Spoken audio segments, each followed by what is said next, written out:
เจ็มจนเจ็มจน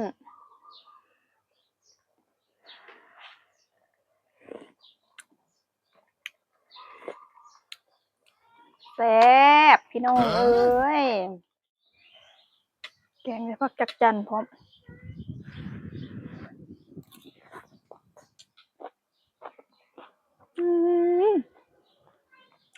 แบบมันไม่โจดแล้วกรอบคัก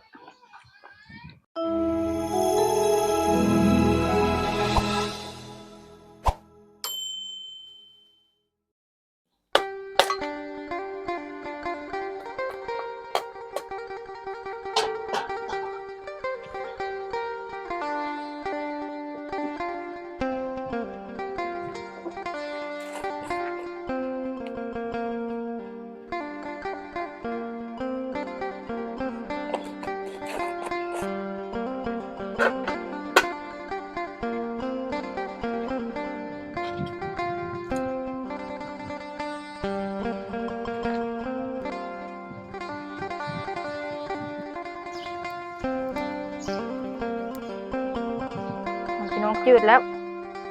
น้องก็สิมาเทน้ำออกเด้อแม่ธรณีเทน้ำร้อนเด้อ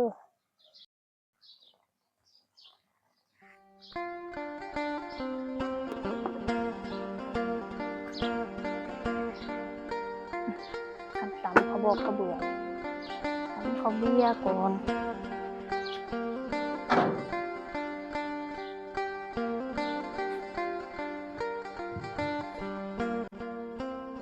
มาตำข้าวสารซีกก่อนจังอันแกง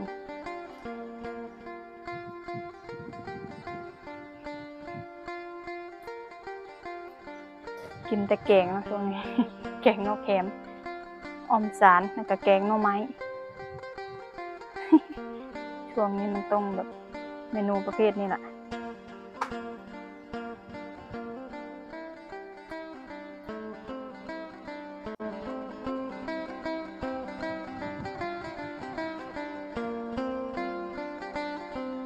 เผ็ดนะก็จะแซ่บเลย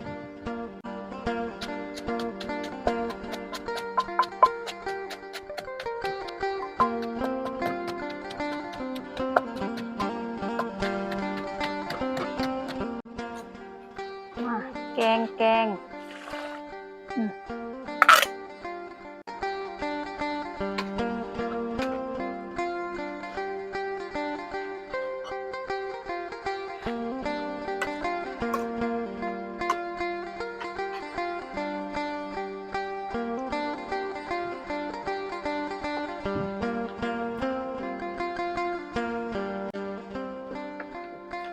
เฮ็ดนางลมหลวงพี่น้องน้อยใส่เฮ็ดอันนี้นำ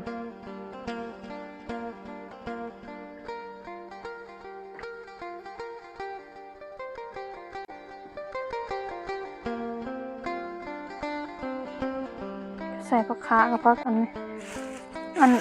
ผักจักจั่นก็ใส่น้ำเหลืออยู่ใส่มันหมดเลยบางคนก็ว่าโมแม่นผักหวานบ้านบ่เจ้าเพียโมแม่นผักกันตุ่งบ่เจ้าเพียมันโมแม่นเนาะแต่ว่ามันคือกันเป็นตระกูลเดียวกันนี่มันเกิดอยู่ป่าอันตัวนี้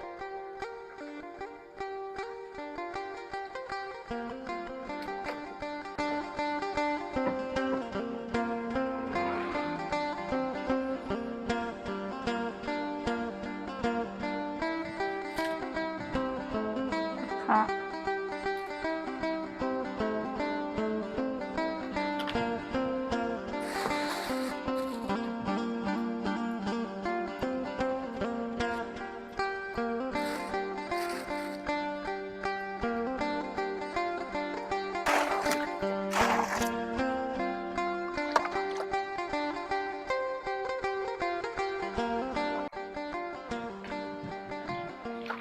พี่น้องมาปรุงบัดนี้ใส่ปลาแดกโคตรใส่ทั้งสองแบบที่เก่าตามสไตล์เฮาใส่น้ำตาลช่วยให้กลมกล่อมเนาะแต่บ่ได้ใส่ให้มันหวานเจี๊ยบบ่มันของหวานเป็นนัวนี่ช่วยให้มันนัว แล้วก็ผมล่น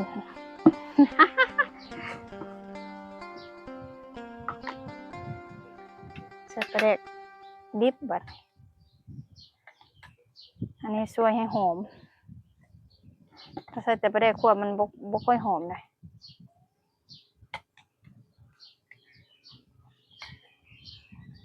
ปลาแดกก็บ่ค่อยมีน้ำมีแต่ต้น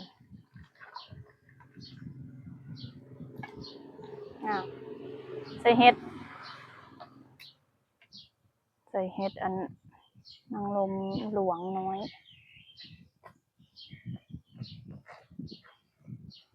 มันไม่มีแต่อันมันนี่กินเจเนาะบ่แม่นเจมังสวิรัติเพราะมันยังมีแป้งนัวยังมีปลาแดกอยู่ถ้าว่าเจนี่จะบ่กินแป้งนัวแล้วบ่กินปลาแดกเฮากินมังสวิรัติมันบ่มีเนื้อสัตว์แซ่บคือเก่าอ่ะปิดฝาไว้บัดนี้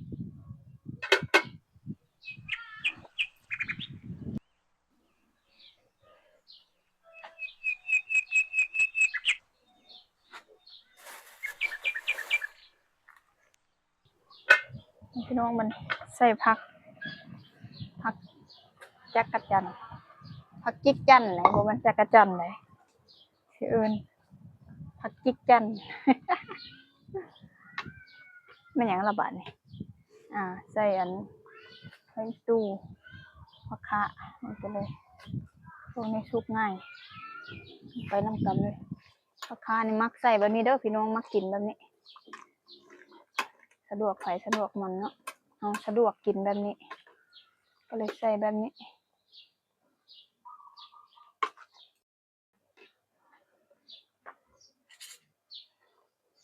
เจ้มจน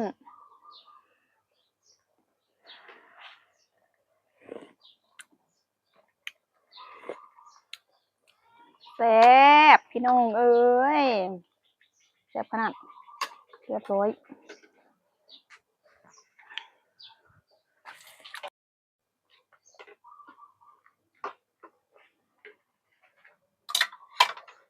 โป่งอึ๊บหม้อบักใหญ่ลงบาดนี่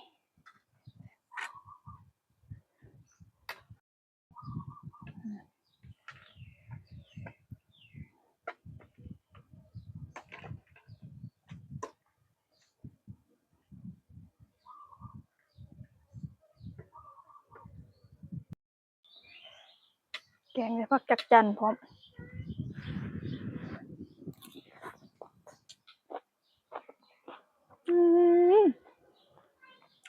แบบ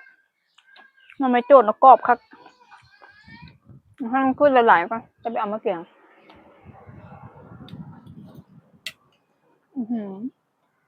แล้วก็พี่น้องมาตักออก